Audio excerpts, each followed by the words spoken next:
조달청과 통계청 직원 여러분, 청장님 이하 직원 여러분, 국정감사 받으시느라고 수고 많으십니다. 전 조달청장님께 먼저 질문 드리겠습니다. 조달청에서 그 207개 품목에 대해서 중소기업 간 경쟁을 통해서만 구매하는 제도를 하고 있고요. 동제도가 보인 바와 같이 건수로는 9만 건, 그 전체 경쟁 계약 중에 약 50%를 넘는 중요한 방법입니다. 근데 이제 현재 여기에 10억 이상 물품 심사할 때 기술 인력 보유 평가 항목이 있는데 여기에 그 물품과 관련 없이 전체 국가 기술 자격법상이 있는 모든 자격증이 포함이 돼서 문제가 된다는 것인데요.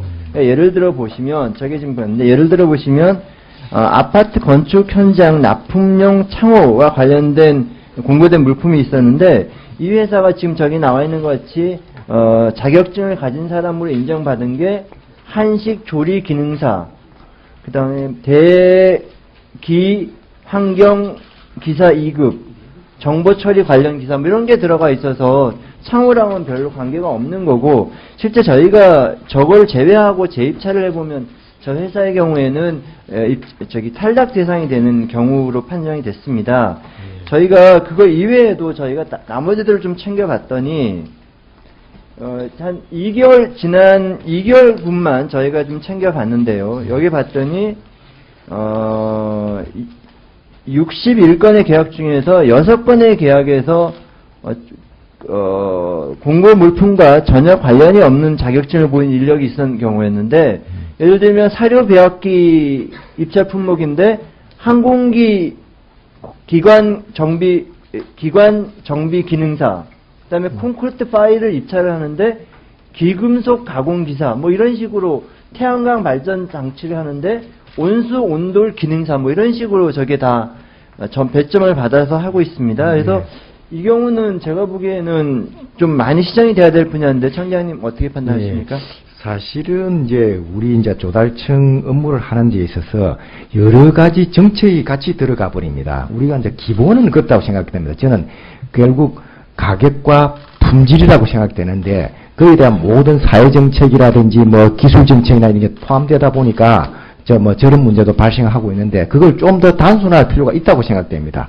그래서 우리 인정 같은 것도 좀 더 좀 너무 많아가지고 줄이려는 노력을 하고 있고 이런 문제도 한번 단순화하고 정치화하는 방안을 강구하도록 하겠습니다. 그러니까 해당 물품과 관련돼 있는 자격사로 자격증을 한정하는 것이 적절하다고 봅니다. 그 다음에 이제 다음에 말씀드릴 거는 수요 협상에 의한 계약이 조달청 내에 매년 증가하는 추세에 있습니다. 그런데 협상에 의한 거기 보면 이제 기술 심사가 있고 또 자격 점수가 있는데 이 기술 심사를 그 자체 심사하는 경우와 대행 심사하는 경우로 나눠지죠. 그러니까 자체 심사라고 하면 저 의뢰한 기관에서 심사하는 경우고 대행 심사는 조달청이 하는 심사인데 여기 보시면 대법원이나 에너지관리공단, 한국환경산업기술원 이런 데들은 전체 계약 건수가 500여 건에 가까운데 조달청에서 심사한 건 한 건도 없고 전부 다 자체 심사로 하고 있는 상황입니다. 그래서 그 밑에를 보시면 대행 심사하는 비율이 그러니까 좀 상당수 많은 회사들이 또 그런 모습을 보이고 있습니다. 근데 이렇게 자체 심사를 하다 보니까 그 여러 가지 이 상황이 발생할 수 있는데 여러 가지 불필요한 걸 또 판단하기도 하고, 또한 이 건은 그 자체 평가 비율이 100%인 3개 기관의 경우 동일업체 선정 비율인데 전체 계약 건수에서는 동일업체 선정 비율이 23.9%, 그러니까 3회 이상 동일업체 선정권은 12.5%, 2회 이상은 23.9%인데 이 전부 다 자체 심사했던 기관들의 경우에는 대법원 52%, 에너지관리공단 48%, 환경산업기술원 37% 등 훨씬 더 높아요, 전체 비율보다. 그래서 동일한 업체가 계속 반복적으로 지금 되고 있는 부분인데 이 부분에 대해서는 좀 어떻게 시정하실 용의가 없으신가요? 그거는 이제 사실은 이제 그 각 기관이 전문성이 있는 분야라면 그 기관에 좀 일임을 하는 그런 식으로 이제까지 운영해 왔습니다. 이제 조달청이 모든 분야의 전문성을 가질 수 없기 때문에 그렇게 했는데 조금 더 지금 원 스트라이크 아웃 이런 것도 있고 하니까 조달청의 전문가 풀을 갖추어서 그런 부분 일부 심사하는 그런 노력을 하도록 하겠습니다. 그런데 저거는 조금 그 기관과 좀 협상이나 이런 게 좀 필요한 부분이기는 합니다.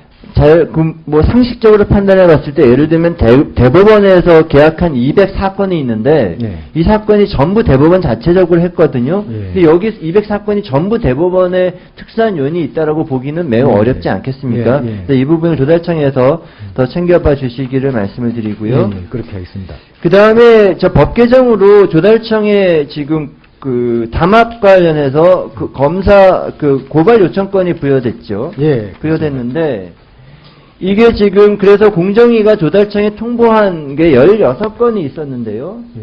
지금까지 조달청이 고발한 건이 한 건도 없습니다.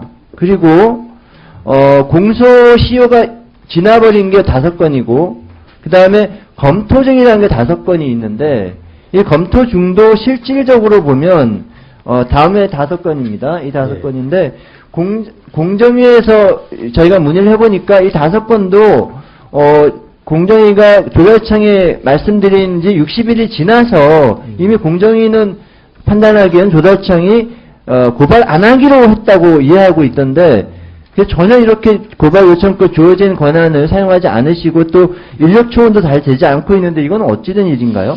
근데 사실은 이제 이제 전속 고발건이 없어지고 나서 그 공정에서 좀 고발을 갖다가 더 열심히 하는 그런 경향은 있는 것 같습니다. 그래서 사실 우리가 그 조달청이 고발할 그런 여지가 좀 줄어드는 건 사실이고요. 그리고 또 그 통보되는 것도 공소시효 임박해서 통보되는 것도 있고 이래서 사실 좀 어려운 점이 있습니다. 그럼에도 불구하고 그 고발을 더 할 수 있도록 노력은 해 나가겠습니다.